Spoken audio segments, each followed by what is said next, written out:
हमने अग्निवीर शहीदों के परिवार से भी बात की।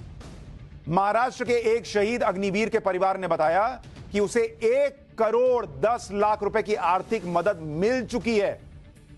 अग्निवीर शहीद हुए अग्निवीर के परिवार को सुनिए, वो खुद बता रहे हैं कि उन्हें क्या मदद मिली। सरकार से अब तक 50 लाख रुपए बीमा मिला, एक बार फिर 50 लाख रुपए मिले, महाराष्ट्र सरकार से 10 लाख रुपए मिले, टोटल 1,10,00,000 रुपए मिले। किसानों को आतंकवादी कहा, यह कहा राहुल गांधी ने। अगला बयान, लेकिन तथ्य क्या है, सरकार के किसी बयान में किसानों को आतंकवादी नहीं कहा गया। तो राहुल गांधी ने यह दावा बड़ी आसानी से कर दिया कि किसानों को एमएसपी नहीं मिलता।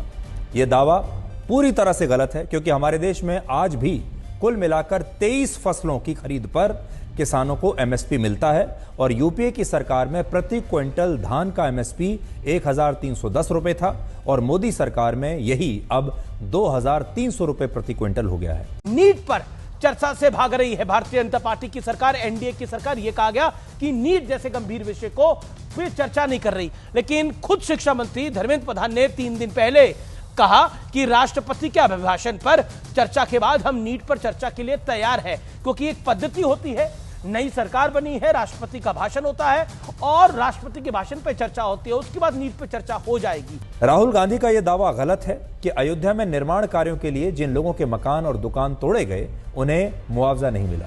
सच यह है कि ऐसे लोगों को अयोध्या में सरकार ने 1,253 करोड़ रुपए का मुआवजा दिया था।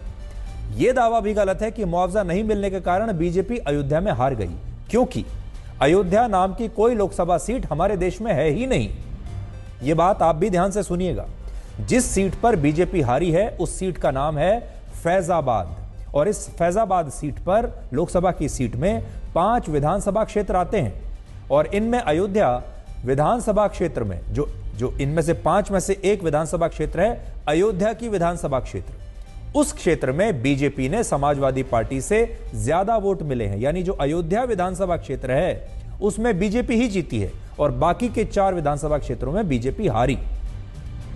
तो सोचिए, जिस अयोध्या में बीजेपी जीती वहां हुए निर्माण कार्यों को फैजाबाद की सीट पर बीजेपी का हार बताना कैसे सही हो सकता है। और अगर बीजेपी निर्माण कार्यों के लिए तोड़े गए मकानों और दुकानों की वजह से चुनाव हारती तो बीजेपी को अयोध्या में समाजवादी पार्टी से ज्यादा वोट कैसे मिलते कि डरो मत डराओ मत, जबकि शिव पुराण के मंत्रों में डरो मत डराओ मत का कहीं कोई उल्लेख नहीं मिलता। और इसीलिए राहुल गांधी का यह दावा गलत माना जाएगा और यह शब्द भगवान शिव के नहीं बल्कि उनके अपने हैं। राहुल गांधी ने यह भी कहा कि इस्लाम धर्म में दुआ मांगने के लिए जिस तरह हाथों को जोड़ा जाता है वो भी अभय मुद्रा होती है, लेकिन सच यह है कि दुआ मांगने के लिए बनाई गई मुद्रा अभय मुद्रा नहीं होती, बल्कि ये एक तरह की अंजलि मुद्रा होती है जिसमें प्रार्थना के लिए समर्पण भाव दिखाया जाता है। और इस हिसाब से राहुल गांधी का यह दावा गलत है।